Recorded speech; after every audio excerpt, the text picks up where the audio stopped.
प्रधानमंत्री मोदी मन की बात का 125वां एपिसोड प्रसारित हो रहा है और प्रधानमंत्री मोदी मन की बात कर रहे हैं, आपको चलिए सुनवाते हैं।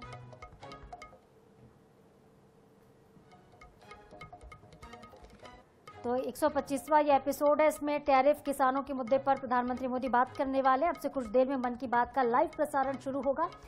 मन की बात का ये 125वां एपिसोड है। प्रधानमंत्री मोदी हर बार इतवार के दिन देश की जनता से मन की बात करते हैं और देखिए आज 125वां एपिसोड उनके पूरे कार्यकाल के दौरान का होगा और आज बेहद खास प्रसारण होने वाला है, क्योंकि अमेरिका के टैरिफ की चाहे बात हो, चीन और भारत के रिश्तों की बात हो, पाकिस्तान की बात हो, ऑपरेशन सिंदूर की बात हो, हर एक विषय पर आज दिल खोलकर देशवासियों के सामने बातचीत करेंगे प्रधानमंत्री मोदी। तो पीएम मोदी के मन की बात का प्रसारण अब से कुछ देर में शुरू होगा। तो बता दें आपको कि प्रधानमंत्री मोदी की मन की बात का ये 125वां एपिसोड होने वाला है और 125वें एपिसोड में कई अहम विषय हैं जिसको लेकर वो चर्चा करेंगे, देशवासियों के सामने अपने मन की बात को रखने वाले हैं। तो रेडियो पर यह प्रसारण अब से कुछ देर में शुरू होगा।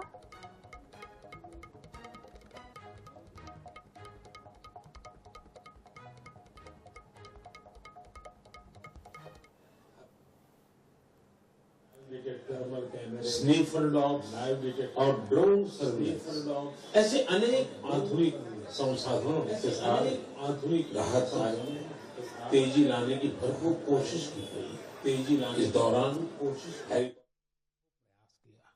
मैं ऐसे हर नागरिक को हृदय से धन्यवाद देता हूं जिन्होंने इस कठिन समय में मानवीयता को सबसे ऊपर रखा हुआ है। मेरे प्यारे देशवासियों, बाढ़ और बारिश की इस तबाही के बीच जम्मू कश्मीर ने दो बहुत खास उपलब्धियां भी हासिल की हैं। इन पर ज्यादा लोगों का ध्यान नहीं गया, लेकिन जब आप उन उपलब्धियों के बारे में जानेंगे तो आपको बहुत खुशी होगी। जम्मू कश्मीर के पुलवामा के एक स्टेडियम में रिकॉर्ड संख्या में लोग इकट्ठा हुए। यहां पुलवामा का पहला डे नाइट क्रिकेट मैच खेला गया। पहले ये होना असंभव था, लेकिन अब मेरा देश बदल रहा है। ये मैच रॉयल प्रीमियर लीग का हिस्सा है, जिसमें जम्मू कश्मीर की अलग अलग टीमें खेल रही हैं। इतने सारे लोग, खासकर युवा, पुलवामा में रात के समय हजारों की तादाद में क्रिकेट का आनंद लेते हुए, ये नजारा वाकई देखने लायक था। साथियों, दूसरा आयोजन जिसने ध्यान खींचा वो है देश में हुआ पहला खेलो इंडिया वाटर स्पोर्ट्स फेस्टिवल, और वो भी श्रीनगर की डल झील पर हुआ। सचमुच ऐसा उत्सव आयोजित करने के लिए ये कितनी खास जगह है। इसका उद्देश्य है जम्मू कश्मीर में वाटर स्पोर्ट्स को और लोकप्रिय बनाना। इसमें पूरे भारत से 800 से अधिक एथलीट्स ने हिस्सा लिया। महिला एथलीट्स भी पीछे नहीं रही, उनकी भागीदारी भी लगभग पुरुषों के बराबर थी। मैं उन सभी खिलाड़ियों को बधाई देना चाहता हूं जिन्होंने इसमें भाग लिया। विशेष बधाई मध्य प्रदेश को, जिसने सबसे ज्यादा मेडल जीते। उसके बाद हरियाणा और उड़ीसा का स्थान रहा। जम्मू कश्मीर की सरकार और वहां की जनता की आत्मीयता और मेहमान नवाजी की मैं भूरी भूरी प्रशंसा करता हूं। साथियों, इस आयोजन से जुड़े अनुभव को आप तक पहुंचाने के लिए मैंने सोचा है कि ऐसे दो खिलाड़ियों से भी बात करूं जिन्होंने इसमें हिस्सा लिया। उनमें से एक है ओडिशा की रश्मिता साहू और दूसरे हैं श्रीनगर के मोहसिन अली। आइए सुनते हैं वो क्या कहते हैं। रश्मिता जी नमस्ते। नमस्ते सर। जय जगन्नाथ। जय जगन्नाथ सर। रश्मिता जी, सबसे पहले तो आपको खेल जगत में सफलता के लिए बहुत बहुत बधाई। Thank you sir. रश्मिता, हमारे श्रोता आपके बारे में और आपकी खेल यात्रा के बारे में जानने के लिए बहुत उत्सुक है। मैं भी बहुत उत्सुक हूँ, बताइए। सर, मैं रश्मिता साहू हूँ, उड़ीसा से, और मैं कैनोइंग प्लेयर हूँ मैं 2017 से कोर्स ज्वाइन किया था, कैनोइंग शुरू किया था और मैं नेशनल लेवल में नेशनल चैंपियनशिप और नेशनल गेम्स में पार्टिसिपेट किया हूँ। मेरा 41 मेडल्स है, 13 गोल्ड, 14 सिल्वर और 14 ब्रॉन्ज मेडल सर। इस खेल की रुचि कैसे बनी? सबसे पहले किसने आपको इस तरफ प्रेरित किया? आपके परिवार में खेल का वातावरण है क्या? नहीं सर, मैं जिस गांव से आती हूँ उसमें खेल का कोई ये नहीं था। तो इधर नदी में बोटिंग हो रहा था तो ऐसे स्विमिंग के लिए गया था, तो ऐसे मैं और मेरा दोस्त लोग ऐसे स्विमिंग।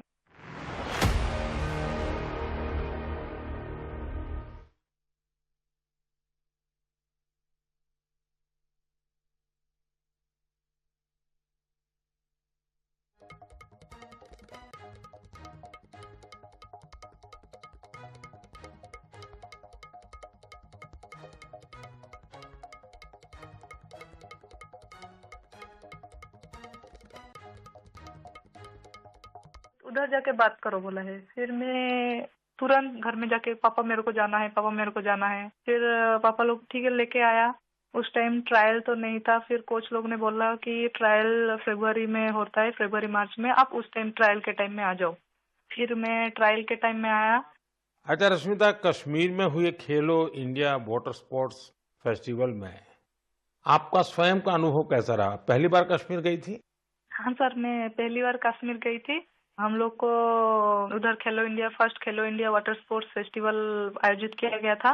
उसमें मेरा 2 इवेंट था, सिंगल 200 मीटर और 500 मीटर डबल में, और मैं दोनों में गोल्ड मेडल हासिल किया हूँ सर।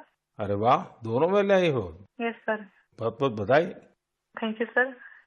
अच्छा रश्मिता, वाटर स्पोर्ट्स के अलावा आपकी क्या हॉबीज हैं? सर वाटर स्पोर्ट्स के अलावा सर मेरे को रनिंग बहुत अच्छा लगता है। जब भी मैं छुट्टी में जाती हूँ तब मैं रनिंग के लिए जाती हूँ। मेरा जो पुराना फील्ड है उधर मैं पहले थोड़ा सा फुटबॉल खेलना सीखी थी, तो उधर जब भी जाती थी मैं बहुत रनिंग करती हूँ और मैं फुटबॉल भी खेलती हूँ सर, थोड़ा बहुत। मतलब खेल आपके रगों में है। हाँ सर, मैं जब फर्स्ट क्लास से 10th क्लास तक जब स्कूल में था तो मैं जो भी पार्टिसिपेट करता था उसमें सब में फर्स्ट होता था, चैंपियन होता था सर। रश्मिता, जो लोग आपकी तरह खेलों में आगे बढ़ना चाहते हैं, अगर उनको कोई संदेश देना है तो आप क्या दोगी? सर बहुत सारे बच्चे, उनको घर से निकलना भी मना होता है, और लड़की हो बाहर में कैसे जाओगे, और किसी किसी का पैसा का दिक्कत की वजह से वो लोग खेल छोड़ रहे हैं। और ये जो खेलो इंडिया का स्कीम हो रहा है उसमें बहुत सारे बच्चों को पैसा का भी मदद मिलता है और बहुत सारे बच्चों को बहुत सारे हेल्प मिल रहा है। उसके वजह से बहुत सारे बच्चे आगे जा पा रहे हैं। और मैं बोलूंगी सबसे कि खेल को छोड़ो मत, खेल से बहुत आगे जा सकते हैं। तो खेल तो एक खेल है, लेकिन उसमें शरीर का हर अंश स्वस्थ भी रहता है, और खेल को आगे लेके इंडिया को मेडल दिलवाना हमारा कर्तव्य है सर। चलिए रश्मिता जी, मुझे बहुत अच्छा लगा। आपको फिर से एक बार बहुत बहुत बधाई, और आपके पिताजी को भी मेरी तरफ से प्रणाम कहिएगा, क्योंकि उन्होंने इतनी कठिनाइयों के बीच भी एक बेटी को आगे बढ़ने के लिए इतना प्रोत्साहन दिया। मेरी बहुत बहुत शुभकामनाएं हैं। धन्यवाद। Thank you sir. जय जगन्नाथ। जय जगन्नाथ सर। मोहसिन अली, नमस्ते। नमस्ते सर। मोहसिन जी, आपको बहुत बहुत बधाई और आपके उज्जवल भविष्य के लिए बहुत बहुत शुभकामनाएं। Thank you sir. मोहसिन, आपने पहले खेलो इंडिया वाटर स्पोर्ट्स इसका फेस्टिवल, और उसमें भी सबसे पहला गोल्ड मेडल जीतने वाले आपको कैसा लगा? सर बहुत ही खुश हूँ मैंने गोल्ड मेडल जीता है खेलो इंडिया में, जो पहली बार हुआ है यहाँ पर कश्मीर में। लोगों में क्या चर्चा है? बहुत ही चर्चा है सर, पूरी फैमिली खुश है अभी। आपके स्कूल वाले? स्कूल वाले भी सब खुश है। कश्मीर में सब बोलते हैं आप गोल्ड मेडलिस्ट हो। तो आप तो बड़े सेलिब्रिटी बन गए। Yes sir. अच्छा, वाटर स्पोर्ट्स की रुचि कैसे बनी और उसके फायदे क्या नजर आ रहे हैं आप? पहले बचपन में मैंने देखा वो बोट चलती हुई वहाँ पर डल लेक में, पापा ने बोला आप करोगे? हाँ मुझे भी शौक है। मैं भी फिर गया वहाँ पर सेंटर में मैडम के पास, फिर मैम ने मुझे सिखाया, बिल्किस मैम ने। अच्छा मोहसिन, पूरे देश के लोग आए थे, पहली बार वाटर स्पोर्ट्स का कार्यक्रम हुआ, और वो भी श्रीनगर में हुआ, वो भी डल झील में हुआ। इतने सारे देश के लोग आए, तो वहाँ के लोगों को क्या फील होता था? बहुत ही खुशी है सर। सब पूरी अच्छी जगह है, पूरा अच्छा है यहाँ पर, फैसिलिटी सब कुछ अच्छी है। सब यहाँ पर सब कुछ अच्छा रहा खेलो इंडिया में। तो आप कहीं खेलने के लिए कश्मीर के बाहर गए हैं कभी? इस मैं भोपाल गया हूँ, गोवा गया हूँ, केरला गया हूँ, हिमाचल गया हूँ। अच्छा, फिर आप तो पूरा हिंदुस्तान देख लिए है। Yes sir. अच्छा, इतने सारे खिलाड़ी वहां आए थे, यस सर। तो नए दोस्त बनाए कि नहीं बनाए? सर बहुत दोस्त बना दिए, एक साथ भी घूमे हम यहाँ पर, डल लेक में, लाल चौक में, पूरे जगह घूमे हम सर। पहलगाम भी गए थे। यस सर, पूरी जगह। देखिए, मैंने तो देखा है कि जम्मू कश्मीर में स्पोर्ट्स टैलेंट बड़ा गजब का है जी। Yes sir. हमारे जो जम्मू कश्मीर के नौजवान है, वो देश का नाम रोशन करे, इतना सामर्थ्य है उनके अंदर, और आपने करके दिखाया है। सर मेरा ड्रीम है ओलंपिक में मेडल जीतना, वही ड्रीम है। वाह, शाबाश। वही ड्रीम है सर। देखिए, आपसे सुन करके ही मेरे तो रोंगटे खड़े हो गए। सर अभी वही ड्रीम है मेरा, ओलंपिक में मेडल जीतना, देश के लिए नेशनल एंथम बजाना, बस वही ड्रीम है मेरा। मेरे देश का एक मजदूर परिवार का बेटा इतने बड़े सपने देखता है, मतलब ये देश बहुत आगे बढ़ने वाला है। सर बहुत आगे बढ़ने वाला है। हम शुक्रगुजार हैं इंडिया गवर्नमेंट का, जिनने इतना यहाँ पर खेलो इंडिया के यहाँ पर पहली बार हुआ है सर। तभी तो तुम्हारा स्कूल में भी जय जयकार चलता होगा। Yes sir. चलिए मोहसिन, मुझे बहुत अच्छा लगा आपसे बात करके, और मेरी तरफ से आपके पिताजी को विशेष रूप से मेरा धन्यवाद करना, क्योंकि उन्होंने मजदूरी की जिंदगी जी करके भी आपकी जिंदगी बनाई है, और आपने अपने पिताजी के शब्दों पर बिल्कुल आराम किए बिना 10 साल तक तपस्या की है। ये खिलाड़ी के लिए बहुत बड़ी प्रेरणा होती है, और आपके कोच को भी मैं बहुत बधाई देता हूं कि जिन्होंने आपके पीछे इतनी मेहनत की। मेरी तरफ से बहुत बहुत शुभकामनाएं, बहुत बहुत बधाई भैया। Thank you sir. नमस्कार सर। जय हिंद। साथियों, एक भारत श्रेष्ठ भारत की भावना देश की एकता, देश के विकास के लिए बहुत जरूरी है, और निश्चित तौर पर खेल इसमें बड़ी भूमिका निभाते हैं। और इसलिए ही तो मैं कहता हूं, जो खेलता है वो खिलता है। हमारा देश भी जितनी टूर्नामेंट खेलेगा उतना खिलेगा। आप दोनों खिलाड़ियों को, आपके साथियों को मेरी बहुत बहुत शुभकामनाएं। मेरे प्यारे देशवासियों, आपने यूपीएससी का नाम तो जरूर सुना होगा। ये संस्था देश की सबसे कठिन परीक्षाओं में से एक सिविल सर्विसेज का एग्जाम भी लेती है। हम सब ने सिविल सर्विसेज के टॉपर्स की प्रेरणादायी बातें अनेक बार सुनी है। ये नौजवान कठिन परिस्थितियों में पढ़ाई के बाद अपनी मेहनत से इस सर्विस में जगह पाते हैं। लेकिन साथियों, यूपीएससी की परीक्षा की एक सच्चाई और भी है। हजारों ऐसे उम्मीदवार भी होते हैं जो बेहद काबिल होते हैं।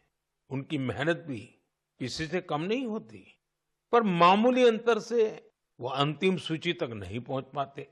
इन उम्मीदवारों को दूसरी परीक्षाओं के लिए नए सिरे से तैयारी करनी पड़ती है। इसमें उनका समय और पैसा दोनों खर्च होता था। इसलिए अब ऐसे होनहार विद्यार्थियों के लिए भी एक डिजिटल प्लेटफॉर्म बनाया गया है, और इसका नाम है प्रतिभा सेतु।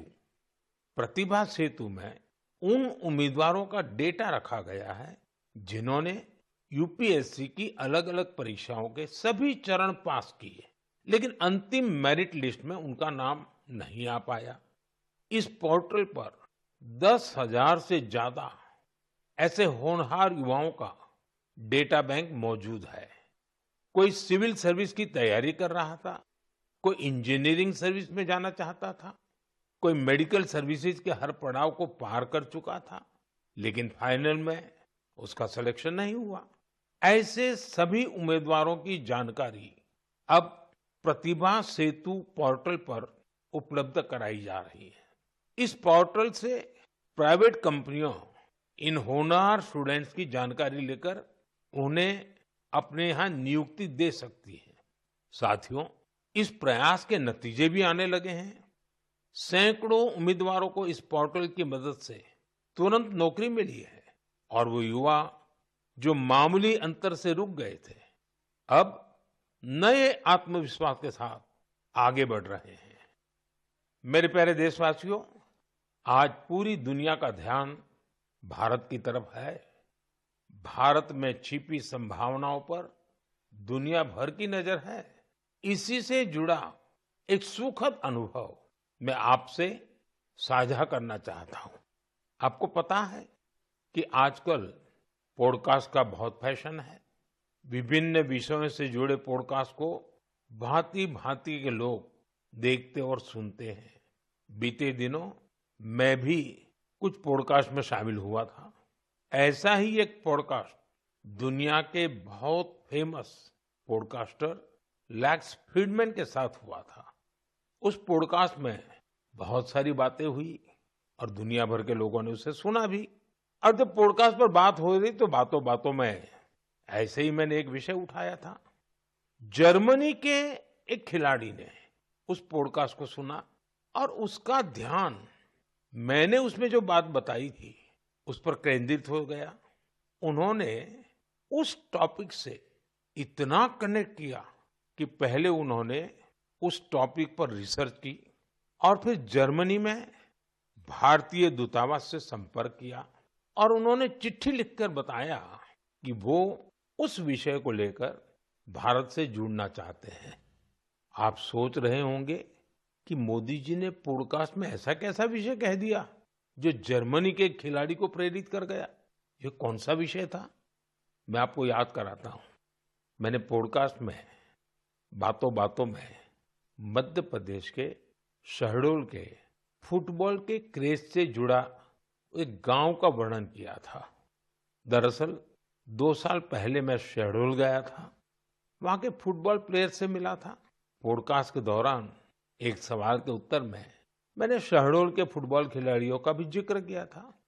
यही बात जर्मनी के फुटबॉल खिलाड़ी और कोच डिटमार बायर्सडॉर्फर ने भी सुनी। शहडोल के युवा फुटबॉल खिलाड़ियों की लाइफ जर्नी ने उन्हें बहुत प्रभावित और प्रेरित किया। सही में किसी ने कल्पना भी नहीं की थी कि वहां के प्रतिभाशाली फुटबॉल खिलाड़ी दूसरे देशों का ध्यान अपनी ओर आकर्षित करेंगे। अब जर्मनी के इस कोच ने शहडोल के कुछ खिलाड़ियों को जर्मनी की एक एकेडमी में ट्रेनिंग देने की पेशकश की है। इसके बाद टाइम पे खा लेना और प्लीज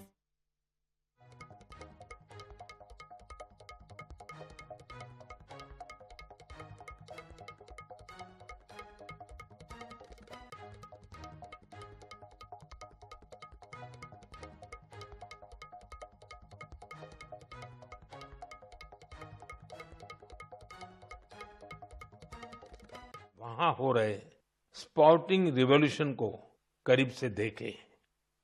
मेरे प्यारे देशवासियों, सूरत में रहने वाले जितेंद्र सिंह राठौड़ के बारे में जानकर आपको बहुत सुखद एहसास होगा, मन गर्व से भर जाएगा। जितेंद्र सिंह राठौड़ एक सिक्योरिटी गार्ड है और उन्होंने एक ऐसी अद्भुत पहल की है जो हर देशभक्त के लिए बहुत बड़ी प्रेरणा है। पिछले कुछ वर्षों से वो उन सभी जवानों के बारे में जानकारियां जुटा रहे हैं जिन्होंने भारत माता की रक्षा में अपने प्राण न्योछावर किए हैं। आज उनके पास प्रथम विश्व युद्ध से लेकर अब तक शहीद हुए हजारों वीर जवानों के बारे में जानकारियां मौजूद है। उनके पास शहीदों की हजारों तस्वीरें भी हैं। एक बार एक शहीद के पिता की कही गई बातें उनके हृदय को छू गई। शहीद के पिता ने कहा था, बेटा गया तो क्या हुआ, वतन तो सलामत है ना। इस एक बात ने जितेंद्र सिंह जी के मन में देशभक्ति का एक अद्भुत जुनून भर दिया।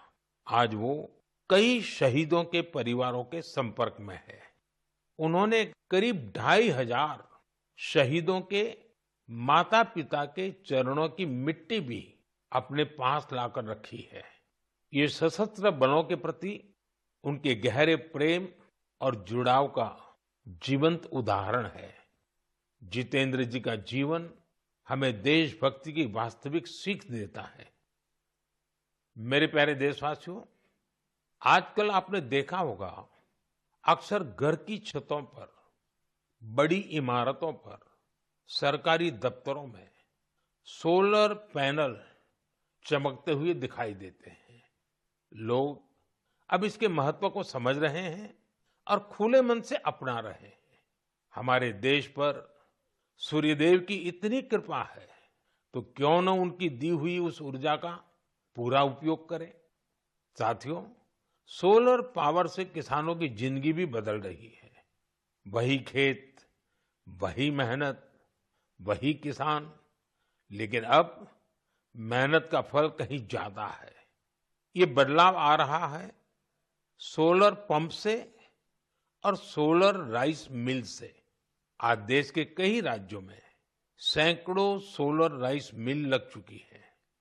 इन सोलर राइस मिलों ने किसानों की आय के साथ ही उनके चेहरे की रौनक भी बढ़ा दी है। साथियों, बिहार की देवकी जी ने सोलर पंप से गांव की किस्मत बदल दी है। मुजफ्फरपुर के रतनपुरा गांव के रहने वाली देवकी जी को लोग अब प्यार से सोलर दीदी कहते हैं। देवकी जी, उनका जीवन आसान नहीं था। कम उम्र में शादी हो गई, छोटा सा खेत, 4 बच्चों की जिम्मेदारी और भविष्य की कोई साफ तस्वीर नहीं।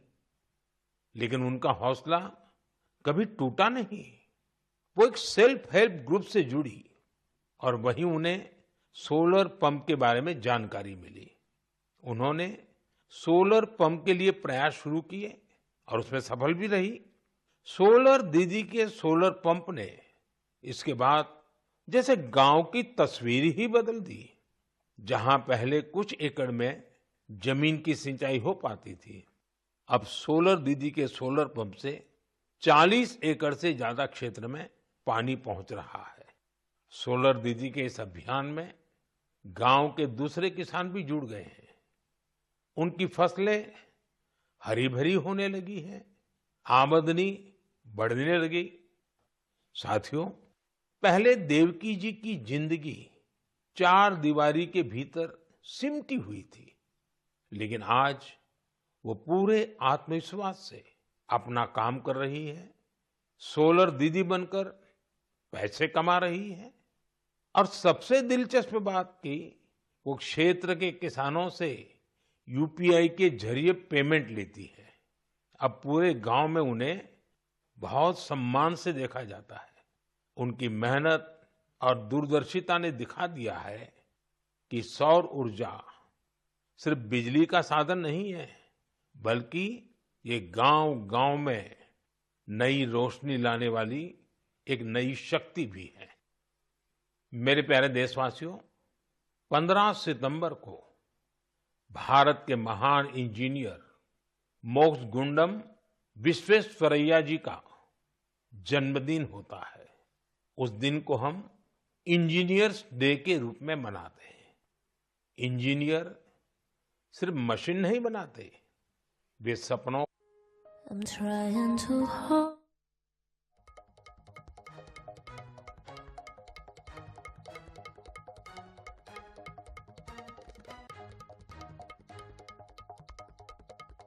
मैं भारत के हर इंजीनियर की सराहना करता हूं, उन्हें अपनी शुभकामनाएं देता हूं।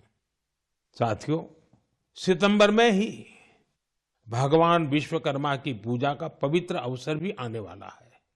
17 सितंबर को विश्वकर्मा जयंती है।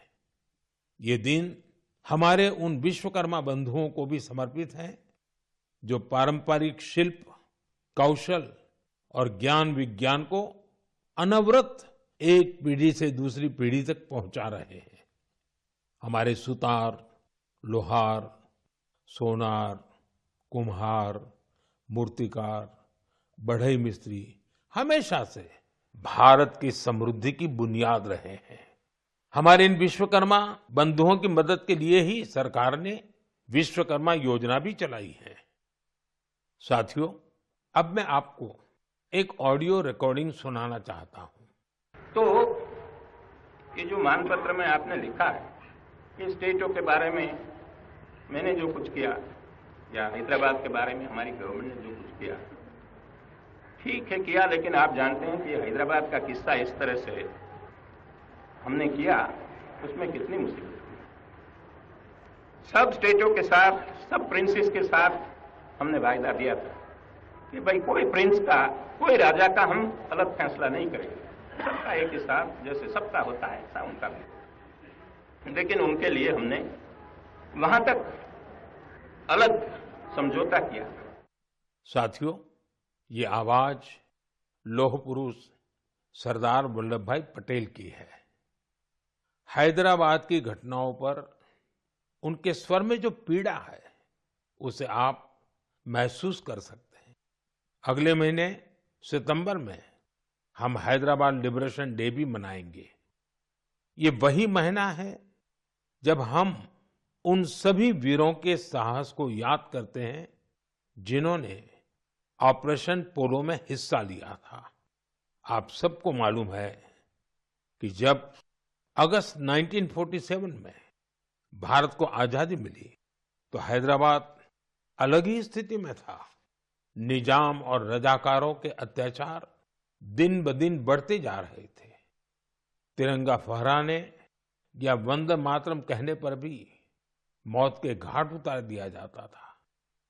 महिलाओं और गरीबों पर अत्याचार किए जाते थे। उस समय बाबा साहब आम्बेडकर ने भी चेतावनी दी थी कि ये समस्या बहुत बड़ी बनती जा रही है। आखिरकार सरदार पटेल ने मामले को अपने हाथ में लिया। उन्होंने सरकार को ऑपरेशन पोलो शुरू करने के लिए तैयार किया। रिकॉर्ड समय में हमारी सेनाओं ने हैदराबाद को निजाम की तानाशाही से आजाद कराया और उसे भारत का हिस्सा बनाया। पूरे देश ने इस सफलता का उत्सव मनाया। मेरे प्यारे देशवासियों, आप दुनिया के किसी भी कोने में चले जाएं, वहां आपको भारतीय संस्कृति का प्रभाव देखने को जरूर मिलेगा। और ये प्रभाव केवल दुनिया के बड़े शहरों तक सीमित नहीं है, बल्कि इसे छोटे छोटे शहरों में भी देखा जा सकता है। इटली के एक छोटे से शहर कैंप रोतोंडो में ऐसा ही देखने को मिला है। यहाँ महर्षि वाल्मीकि जी की प्रतिमा का अनावरण किया गया। इस कार्यक्रम में वहां के स्थानीय मेयर सहित क्षेत्र के अनेक अहम व्यक्ति भी शामिल हुए। कैंप रोतोंडो में रहने वाले भारतीय मूल के लोग महर्षि वाल्मीकि जी की प्रतिमा लगने से बहुत खुश हैं। महर्षि वाल्मीकि के संदेश हम सभी को बहुत प्रेरित करते हैं। साथियों, इस महीने की शुरुआत में कनाडा के मिसिसागा में प्रभु श्री राम की 51 फीट ऊंची प्रतिमा का भी अनावरण किया गया है। इस आयोजन को लेकर लोगों में बहुत उत्साह था। सोशल मीडिया पर प्रभु श्री राम की भव्य प्रतिमा के वीडियोज खूब शेयर किए गए। साथियों, रामायण और भारतीय संस्कृति के प्रति ये प्रेम अब दुनिया के हर कोने में पहुंच रहा है। रूस में एक मशहूर स्थान है व्लादिवोस्तोक। बहुत से लोग इसको ऐसी जगह के रूप में जानते हैं जहां सर्दियों में तापमान -20 से -30 डिग्री सेल्सियस तक गिर जाता है। इस महीने व्लादिवोस्तोक में एक अनूठी प्रदर्शनी लगी। इसमें रूसी बच्चों द्वारा रामायण की अलग अलग थीम पर बनाई गई पेंटिंग्स को भी शोकेस किया गया। यहाँ पर एक कंपटीशन का भी आयोजन हुआ। दुनिया के अलग अलग हिस्सों में भारतीय संस्कृति के प्रति बढ़ती जागरूकता देखकर वाकई बहुत प्रसन्नता होती है। मेरे प्यारे देशवासियों, मन की बात में इस बार इतना ही। इस समय देश भर में गणेश उत्सव की धूम है। आने वाले दिनों में बहुत सारे त्योहारों की रौनक होगी। उन त्योहारों में आपको स्वदेशी की बात कभी भी भूलनी नहीं है।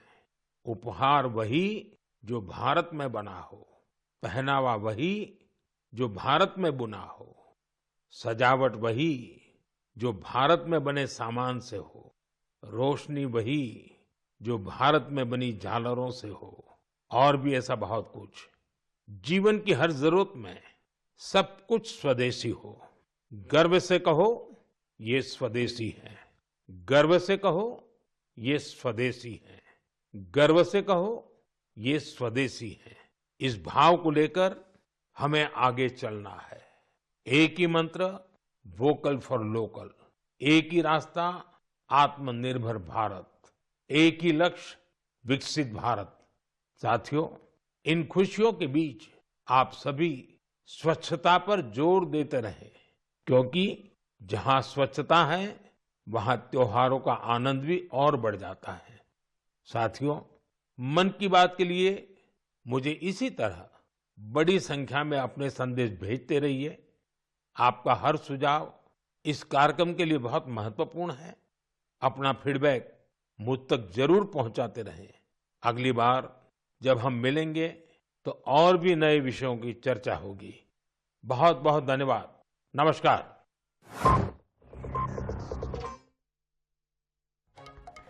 प्रधानमंत्री के मन की बात की लाइव तस्वीरें आप सुन रहे थे और प्रधानमंत्री मोदी ने मन की बात का ये 125वां एपिसोड मन की बात का था। प्रधानमंत्री मोदी की मन की बात का 125वां एपिसोड रहा, जिसमें उन्होंने कई तरह की बातचीत रखी, लोकल फॉर वोकल का मंत्र दिया और कहा स्वदेशी अपनाओ।